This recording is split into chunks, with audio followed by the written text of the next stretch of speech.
नमस्ते, सत श्री अकाल, अस्सलाम वालेकुम। मेरी माँ बोली पंजाबी हैगी आ। मैं इंडिया, मेरा जन्म इंडिया होया सीगा। मेरी पहले 11 साल पढ़ाई उत्थे हुई तो उस तो बाद मैं ब्रैफर्ड आया तो मेरी सैकेंडरी स्कूल की एजुकेशन सारी ब्रैफर्ड दे विच सीगी।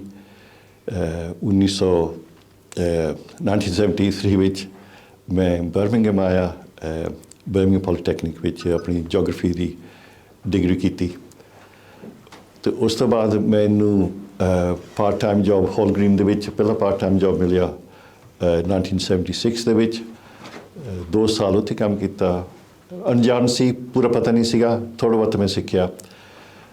वो मेरे ख्याल पहली सर्विस सीगी कि जो कॉलेज दे विच ई-सॉल पढ़ाई जाती सीगी। मेरे ख्याल 1976 विच हॉल ग्रीन, गैरेट्स ग्रीन तो बॉर्नवेल कॉलेज 10 कॉलेज से जिथे सर्विस शुरू हुई सी।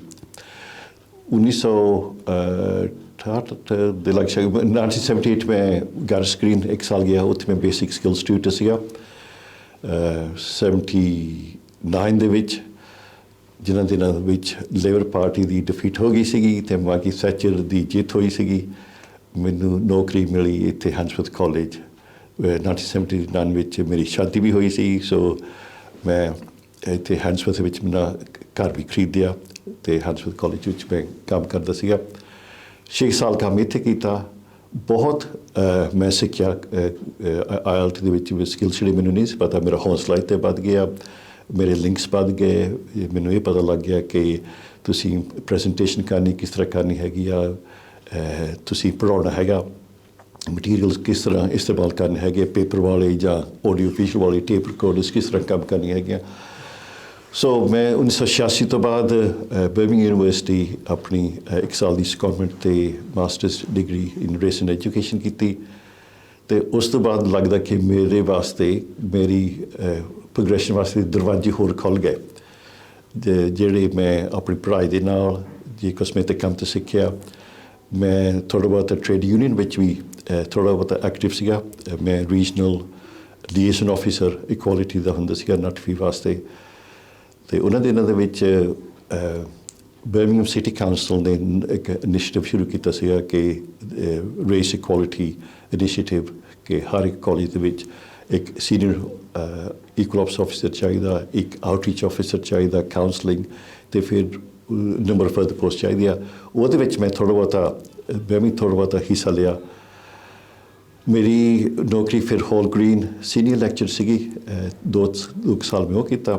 उस तो बाद जो उत्थे नवा प्रिंसीपल आया एलन बर्ग्स, उन्हें एक तरह मैनू खुली छुट्टी दे दी कि आज़ादी दे के जे कुछ करना है ना कर। मैं फिर अपने कॉलेज हरमेश वर्गिया नाल जो उत्थे गैरेट्स ग्रीन हुंदा सीगा असीं रल के फिर कम्यूनिटी सेंटर्स खोलने शुरू कर दिते जेडे ई-सॉल की लैंग्वेज ई-सॉल के क्लासिस बेसिक स्किल्स बदलना पे।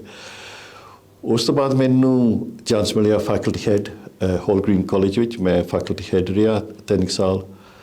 फिर जल्दी उस तो बाद असिस्टेंट प्रिंसीपल की पोस्ट मिल गई। असीं 3 हुंदे सी assistant principal Hall Green College विच साउथ बर्मिंघम विच।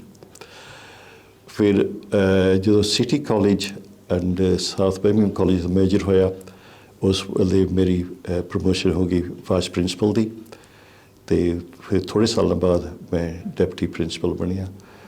तो पिछले थोड़े सालों मैं रल के बाकी साउथ सिटी कॉलेज विच बॉर्नवेल कॉलेज नूं भी ले आंदा हैगा आ। हुण इस इन दिनों के जिहड़ा कॉलेज है सारे तो बड़ा कॉलेज है वेस्टमिलैंड विच। पर मैं पिछले जुलाई तो अपनी छुट्टी ले ली। मैं रिटायर आफ्टर 48 साल बाद मैं छुट्टी ले ली तो हुण अपने न्याणे दे नाल, अपने बच्चे दे नाल, दोस्तां दे नाल टाइम स्पेंड करता है।